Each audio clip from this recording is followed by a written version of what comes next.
Baik, Assalamualaikum warahmatullahi wabarakatuh.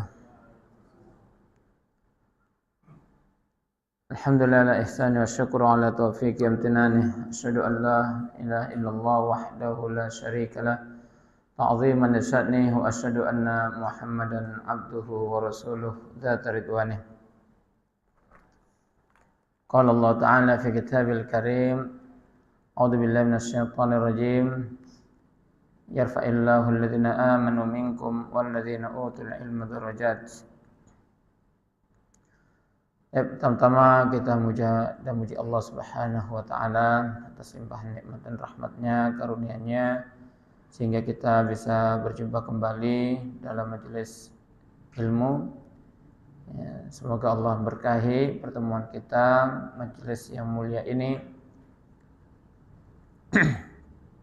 di mana kita akan mempelajari hadis-hadis Nabi sallallahu alaihi wasallam untuk dijadikan landasan dalam beribadah kita. Karena ibadah itu diharamkan oleh Allah sampai ada perintah, sampai ada dalilnya. Al-amru fil ibadah, al-aslu fil ibadah at-tahrim illa idza ja'a ad-dalil ala amri.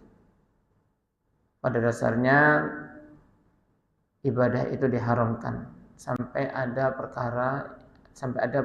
dalil yang memerintahkan. Maka penting sekali kita di dalam beribadah mempelajari petunjuk-petunjuk Nabi SAW, sehingga kita tidak salah dalam beribadah,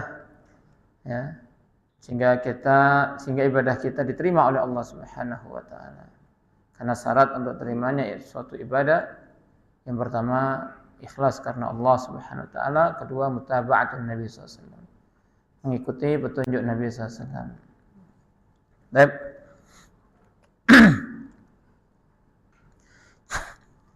Kita lanjutkan kajian fikih salat, kita masih masuk di bab awqatus shalah, waktu-waktu salat. Pada hadis dari kitab Bulughul Maram yang disyarah oleh Syekh Muhammad bin Shalih Al-Utsaimin dalam kitabnya Fathul Jalal wal Ikram, beliau menjelaskan membawakan pada hadis nomor 142 dari Abdullah bin Amr radhiyallahu anhuma anna Nabiy sallallahu alaihi wasallam qala waqtu adh-dhuhri idza zalatis syamsu wa kana dhillu ar-rajuli katulihi ma lam yahdhur waqtal 'ashri. Ma lam yahdhur waqtal 'ashri. Wa waqtul 'ashri ma lam tasfar asy-syams. Wa waqtu salatis maghrib wa waqtu salatil maghrib ma lam yaghib asy-syafaq wa waqtu salatil isya ila nisfil lailil awsat wa waqtu salatis subhi min tulu'il fajri ma lam tatlu'is syams. Dari Abdullah bin Amr radhiyallahu anhuma bahwasanya Nabi sallallahu alaihi wasallam bersabda, waktu zuhur apabila matahari condong atau tergelincir, wa kana dhillur rajuli katulihi, dan ketika itu bayangan seseorang sesuai dengan panjangnya, malam yahdur waqtal asri, selama belum masuk waktu asar. Dan waktu asar malam tasfar as-syams, waktu asar itu malam tasfar as-syams, selama matahari belum menguning, artinya keluar merah. Waktu salatil maghrib ma lam yahibis syafaq, dan waktu salat maghrib selama belum tenggelam syafaq, mega merahnya belum tenggelam semua. Waktu salatil isya ila nisfil lailil awsat, dan waktu salat isya sampai pertengahan malam. Waktu salatis subhi min tulu'il fajr ma lam tatlu'is syams, waktu salat subuh dari terbitnya fajar selama belum terbit matahari. Ya. Nah, di sini dijelaskan bahwa oleh Syekh waktu duhur yaitu apabila matahari sudah condong ke arah barat. Ya, jadi ketika seseorang berdiri, ya, lalu dilihat bayangannya itu, ya, masih di atas kepala kita, Pak, matahari posisinya. Nah, ini belum masuk. Ini udah dilarang kita untuk sholat. Ketika sudah bergeser ke arah barat, itulah masuk waktu duhur. Nah, sampai bayangan kita itu lebih panjang. Nah, di saat itulah dari berdiri kita, dari diameter tinggi kita, ya. Nah, itu masuk waktu asar. Nah, ya, kalau sudah lebih panjang, ya. Nah, waktu salat, nah di sini wa ala hadza yakunul asr waqtan. Jadi salat asar itu memiliki dua waktu. Ada namanya waktu ikhtiyari, ada waktu doruri. Nah, waktu ikhtiyar, ya, kita pilihan. Ikhtiyar itu artinya pilihan. Yaitu ketika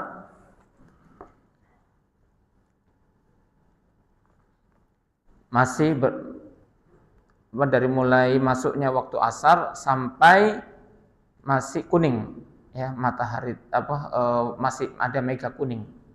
Nah, itu waktu ikhtiyari, ya, antara sampai jam 5, ya, itu waktu ikhtiyari, kurang lebih jam 5, ya. Nanti kalau waktu doruri itu udah jam setengah 6, ya, itu waktu doruri, atau sampai jam 6 itu waktu doruri.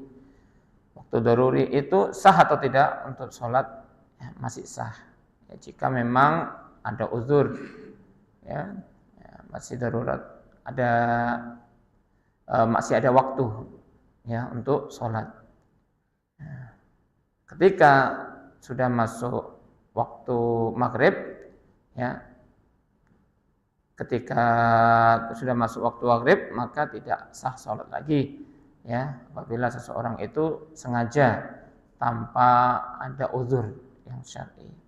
Tapi kalau dia itu tertidur atau terlupa, ya, maka boleh dia melaksanakan, ya, di luar waktunya. Kenapa?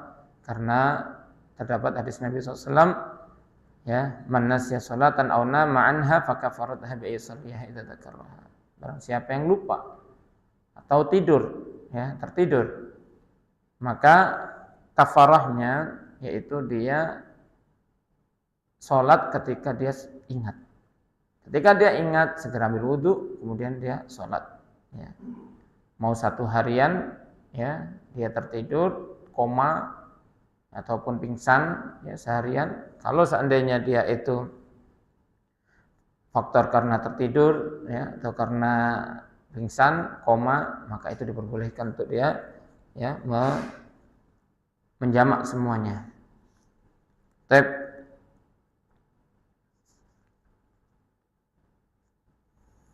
Waktu salatul maghrib malam yahibis syafaq. Ya, waktu salat maghrib selama belum tenggelam mega merah itu, ya, semuanya.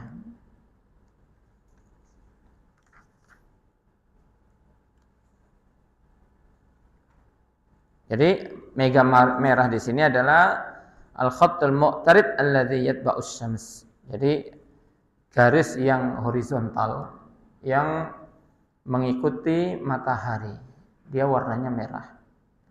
Madama ahmar, selama dia masih merah, fa waqtul maghrib baqin, maka waktu maghrib itu masih tersisa. Nah, jadi patokannya itu merah, Pak, mega merah, ya.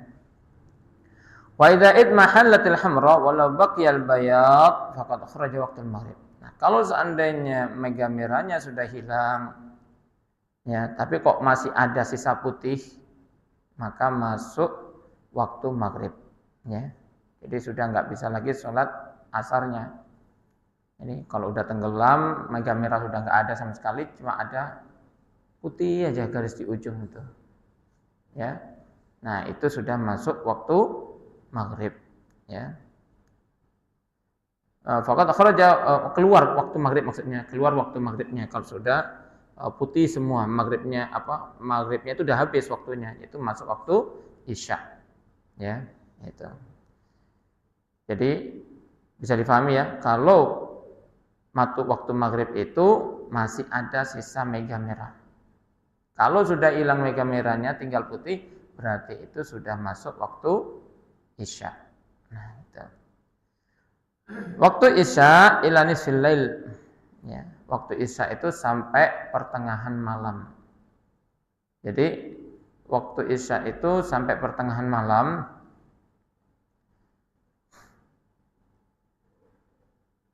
Min maghibis syafaq, dari tenggelamnya mega, ya.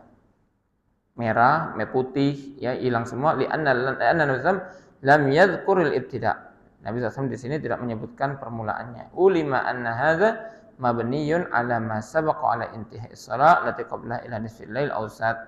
Diketahui bahwasannya, ya, hal ini dibangun atas apa yang selesai dari maghrib, ya.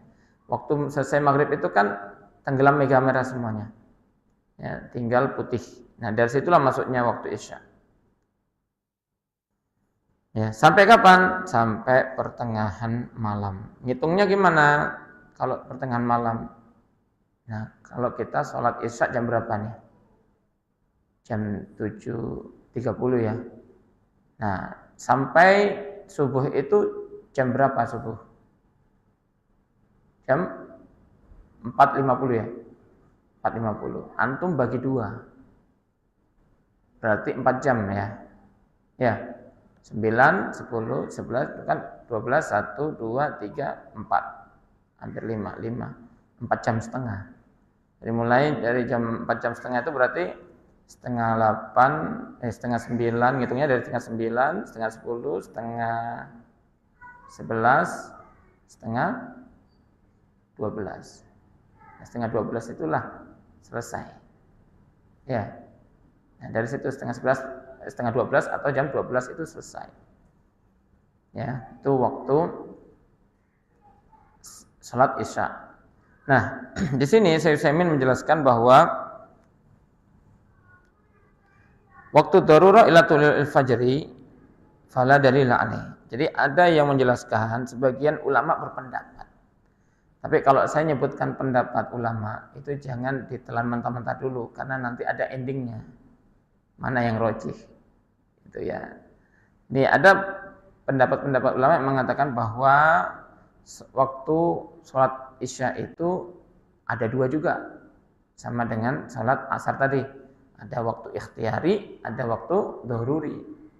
Nah, waktu ikhtiyari isya itu ya pilihan. Artinya kapan saja kita mau melakukan sholat isya itu dari mulai masuknya sholat isya sampai pertengahan malam.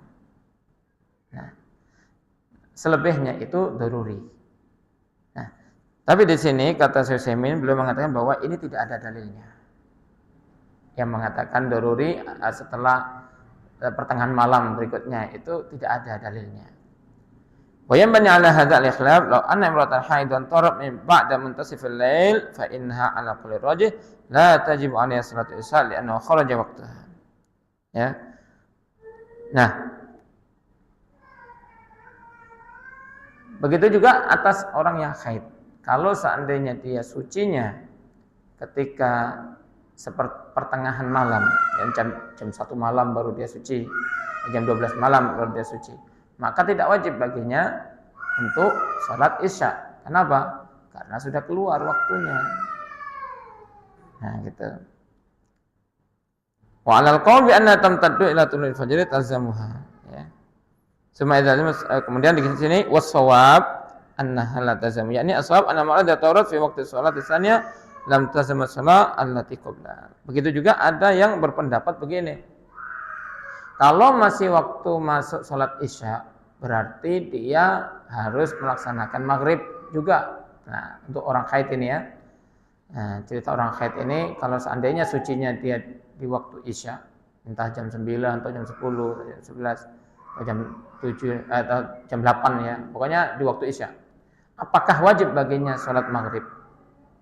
Nah, di sini kata beliau tidak wajib sholat maghrib, hanya sholat Isya-nya saja. Nah, ini penting untuk kita memahaminya berdasarkan penjelasan para ulama. Ya, yang mu'tabarah. Ya, pendapat yang kuat ya di sini. Nah, kemudian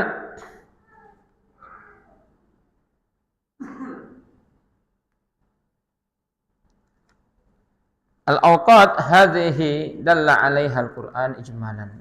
Ya, waktu-waktu yang disebutkan dalam hadis ini ya disebutkan oleh Al-Qur'an secara mujmal, global saja. Nah, adapun di dalam sunnah baru terperinci. Makanya kalau orang yang mengikuti pemahaman Qur'aniyun itu siapa? Yang orang-orang yang hanya sebatas mencukupkan diri dengan berpegang teguh dengan Al-Quran saja, nggak perlu hadis. Nah, kalau berpegang teguh dengan Al-Quran saja, pasti pening dia, karena secara terperinci kapan masuknya waktu sholat itu nggak dijelaskan dalam Al-Quran. Bisa diketahui dari mana? Dari hadis-hadis Nabi SAW. Ya, nah, di situ.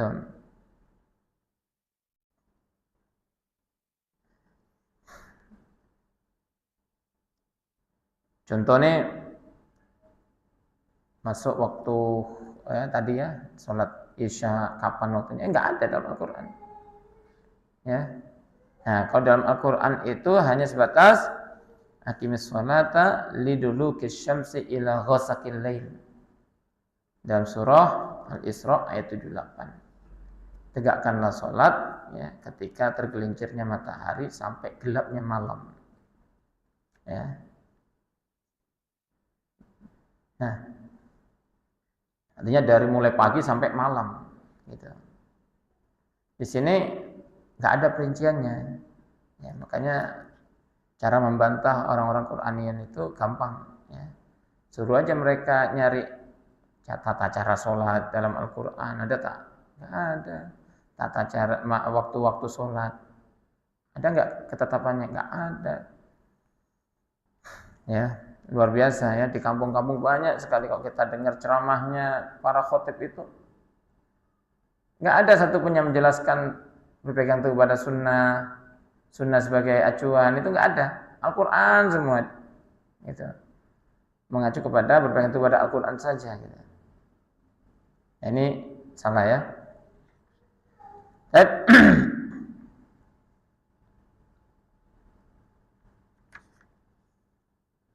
Kemudian faedah tauqid, faedah dari pembagian waktu-waktu. Apa faedahnya dari pembagian waktu? Yang pertama, bahwasanya manusia lau shalla qabla al-waqti lam tasihha salatuhu. Manusia apabila dia sholat sebelum masuk waktunya, maka tidak sah sholatnya. Ya. Belum menunaikan kewajibannya.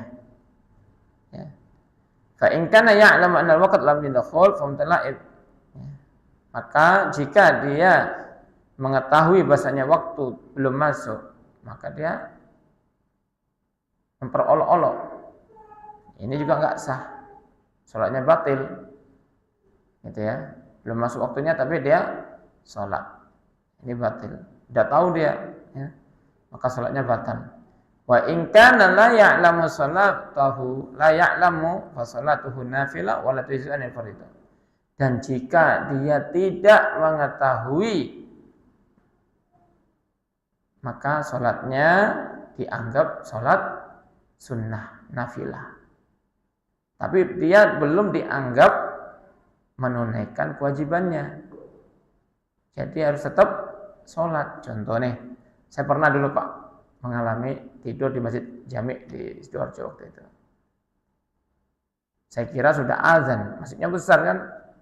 Aduh, ketiduran kita, masa tidur di masjid kita pula. Nggak sadar kalau sholat gitu kan. Saking besarnya masjid itu kan. Akhirnya saya sholat sendiri sama kakak saya itu. Setelah selesai sholat baru azan. Loh, belum masuk ya? Astagfirullah. Nengok jam, oh belum masuk. Nah di situ sholat kita dianggap sholat nafilah sunnah, ya. Tetapi kita belum dianggap menunaikan kewajiban. Jadi harus sholat lagi. Yang kedua, faedah kedua adalah lau shalla ba'dal waqti fa in kana li udhrin fala syai'a alaihi. Kalau seandainya sholat setelah selesai waktu, maka apabila dia meninggalkan sholat itu karena uzur, maka tidak mengapa. Ya, maka tidak mengapa. Seperti tidur dan lupa. Hadisnya tadi sudah saya bacakan ya. Wa in kana li ghairi udhrin, ya, maka dan jika apabila tanpa uzur yang syar'i, maka kebanyakan para ulama mengatakan sholatnya sah, akan tetapi dia berdosa.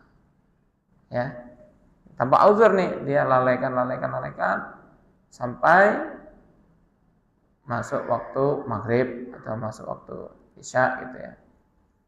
Nah, ini yang sholatnya sah tapi dia berdosa. Tetapi yang sahih kata beliau, sholatnya enggak sah. Ini penjelasan saya ya, walaupun banyak pendapat ulama, tapi dibantah sama beliau, yang benar itu enggak sah. Kenapa? Karena dia tidak ada uzur. Ya, dia melalaikan memang. Ya, dia memang tidak mau melaksanakan sholat pada waktunya. Ya, Allah Maha mengetahui. Nah, ketika itu sholatnya enggak sah dan dia berdosa. Ya. Dan bahkan tertolak berdasarkan sabda Nabi SAW, man amila amalan laisa alaihi amruna fawarad. Barang siapa melakukan suatu amalan yang tidak ada petunjuknya dari kami, amalan itu tertolak.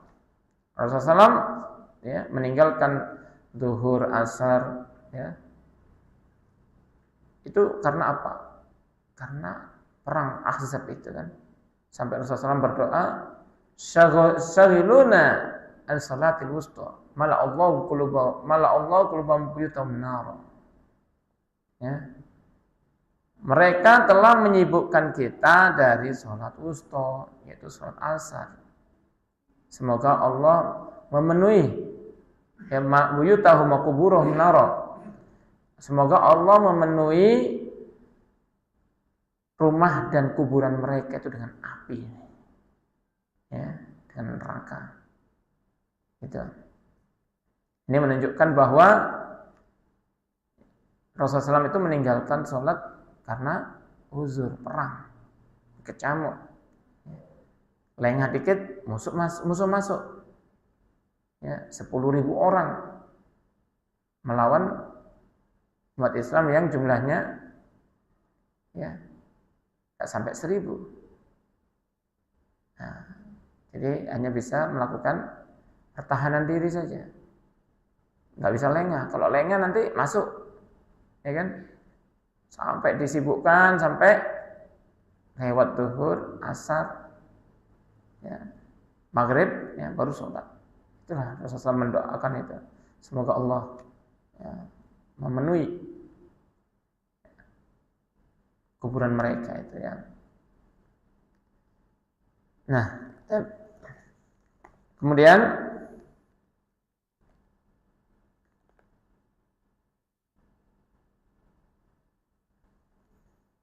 berikutnya sabaqalana anna salata laha maziyya 'ala ghairi ibadat anna afrad fi samawat. Yang telah berlalu bahasanya kita ketahui ya, salat memiliki keutamaan yang besar, keagungan ya, keutamaan yang besar ya. Dan bahwasanya salat itu diwajibkan melalui di atas 7 langit ya, di Lailatul Mi'raj, dan barang siapa meninggalkannya maka dia kafir ya. Dan pahala orang yang melaksanakan salat lima waktu itu apa? sama dengan melaksanakan 50 kali sholat. Ya, itu pahalanya. Ya.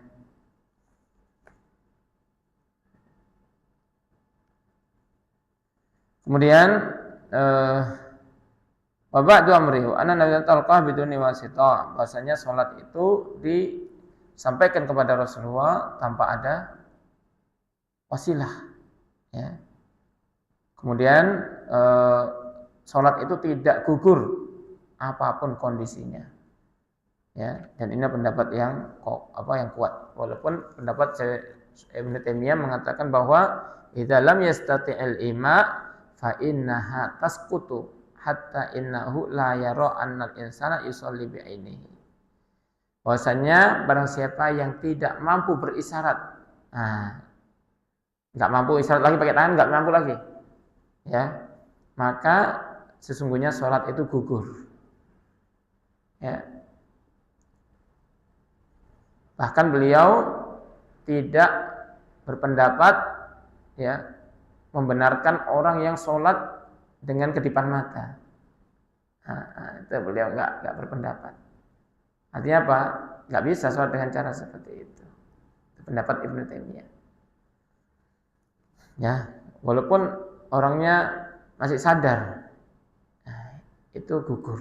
Itu pendapat Ibnu Taimiyah. Tapi pendapat yang rajih kata Syekh Utsaimin, ya, khilafu dzalik, menyelisih hal itu. Dikarenakan apa? Salat itu meliputi perbuatan-perbuatan hati dan perbuatan badan yang nampak. Fa idza ajiza 'anil a'malil badaniyah dzalik lazim al-'amal batinul qalbi. Apabila anggota badan itu lemah, tidak mampu melaksanakan salat, maka bisa melaksanakannya dengan amalan hati. Ya. Jadi yang benar itu enggak gugur, salat itu tetap dilaksanakan. Ya, kecuali sudah enggak ingat lagi, udah tua, enggak ingat lagi, pikun. Ya. Atau orang yang masih gangguan jin, ya. Pernah dulu sekali saya nemanin bapak gitu, ya, sholat dalam kondisi agak pikun, ya. Jadi ya masih ada gangguan waktu itu. Jadi ketika saya temenin sholat, saya jadi imam, saya rukuk, dibilang gini, cek suwe nih rukuknya.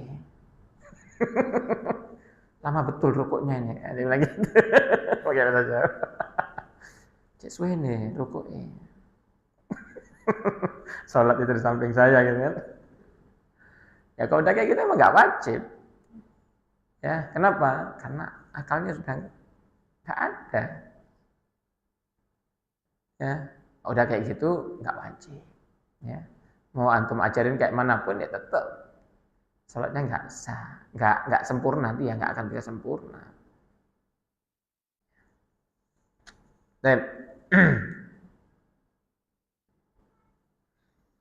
Wala takunul ibadah munajat bin abdi rabbi illa salawat nisrul al-istima', dan tidaklah ibadah yang isinya itu munajat, berbisik-bisik dengan Allah, ya, seorang hamba dengan Tuhannya, kecuali hanya sholat. Ya, dan bahwasanya sholat itu disyariatkan untuk berkumpul. Ya. Hanya perintahnya kan dalam Al-Quran apa? Warka'u ma'ar raki'in. Rukuklah bersama orang-orang yang rukuk. Tapi kalau kita jengkel, ya, kalau nengok orang ustadz yang, ya, ahli hisab, itu mereka menyelewengkan ayat ini. Dia bilang apa? Dalilnya rokok, warka'u ma'ar raki'in, rokoklah bersama orang-orang yang merokok. Astagfirullah. Iya, ada ustadz yang kayak gitu itu. Jengkel saya ya Allah, saya marahin di grup itu. Ya, karena waktu itu ada grup RW, ya. Dalilnya merokok. Pakai ayat ini, ya Allah. Penghinaan. Tapi dipanggil ustadz di masyarakat. Ya, saya bilang ustadz sesat, ya. Ya, saya enggak segan-segan, saya katakan ustadz sesat ini. Kenapa? Karena berani memperolok-olok Al-Quran. Ya. Kalau dia tahu ini hukumnya kafir. Ya. Hanya alhamdulillah ya, kita nggak sampai mengolok-olok. Walaupun masih ada ikhwan salaf yang masih merokok. Ada nggak kayak gitu? Masih. Ya. Tapi alhamdulillah hatinya itu masih suka sunnah, cinta dengan sunnah, cinta dengan apa yang dibawa oleh Rasulullah. Ya. Cinta dengan sunnah, benci dengan bid'ah. Itu luar biasa. Tapi memang butuh proses. Ya. Nggak bisa langsung bersih semuanya, nggak ada. Nggak ada nempel ya yang perbuatan jahiliyah. Memang harus pelan-pelan. Terus belajar terus sampai nanti bisa meninggalkan perbuatan itu. Ya. Baik, sampai di sini ada pertanyaan. Ya, silakan.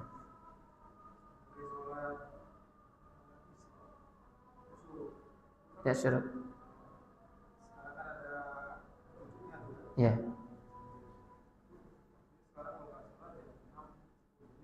Ya.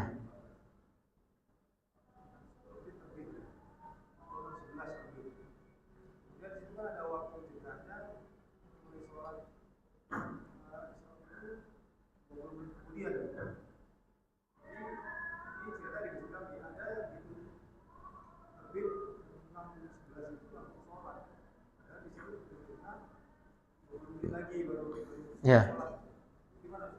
Ya. Jadi pertanyaan ini pernah saya tanyakan sama Ustadz Abu Ubaidah As-Sidawi yang pernah ke sini. Saya tanya di sini.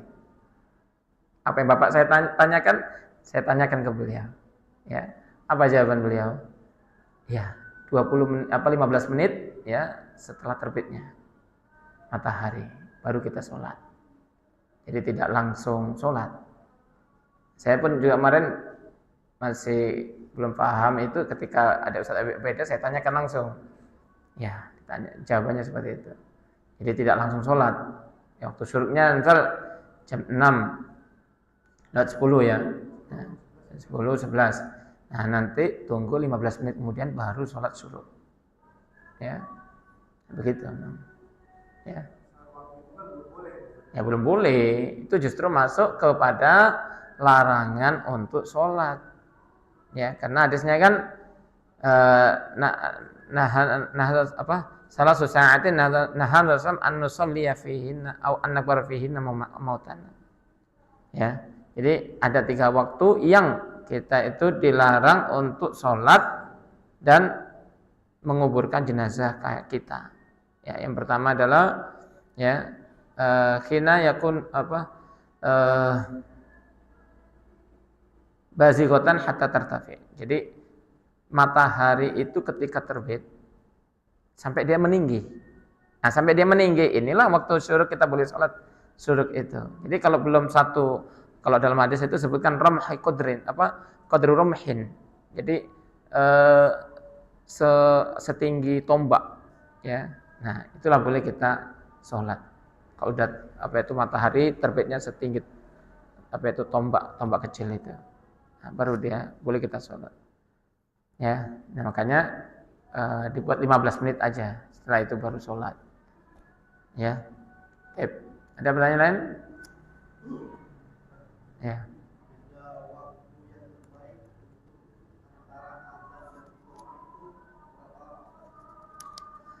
Jadi waktu yang terbaik untuk waktu untuk sholat qomat ya, itu ya selama sudah kumpul semua, laksanakan 5 menit atau 10 menit. Ya, kalau seandainya 10 menit ya, kalau seandainya ngumpulnya baru 10 menit ngumpul semua, nah baru enggak apa-apa laksanakan sholat ketika itu qomat. Tapi kalau seandainya sudah ngumpul semua nggak ada yang ditunggu, ya udah langsung sholat. Ya 5 menit kemudian.